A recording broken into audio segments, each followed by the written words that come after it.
आपण पुढे जाऊया। जगद्गुरू संतश्रेष्ठ तुकाराम महाराज यांची पालखी बारामतीतून काटेवाडीच्या दिशेने रवाना झाली आहे। त्यासाठी उपमुख्यमंत्री सुनेत्रा पवार व्यवस्थापनासाठी दाखल झाल्या। दरम्यान उपमुख्यमंत्री सुनेत्रा पवारांची बातचीत केली आहे सागर आव्हाड यांनी। आपण पाहूया। उपमुख्यमंत्री सुनेत्रा पवार आपल्या सोबत आहेत। वारकऱ्यांबरोबर त्या संवाद साधतात, वारकऱ्यांच्या भावना समजून घेतात।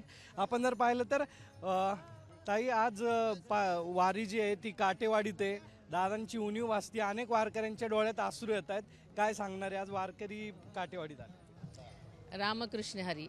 मी सालाबादाप्रमाणे काटेवाडीची सगळी व्यवस्था बघायला आले होते।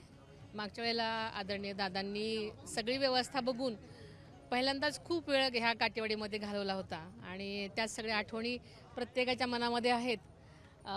फक्त गावकरीच नाही, अख्खा महाराष्ट्र दादांच्या आठवणीमध्ये आहे। आपण जर पाहिलं तर सुनेत्रा पवार यांनी जो शासनाने अजित पवारांची जयंती साजरा करण्याचा जो निर्णय घेतलेला आहे त्याचं स्वागत केलंय। कॅमेरामॅन किरण काजळेचा सागरवाडा, साम टीव्ही, काटेवाडी।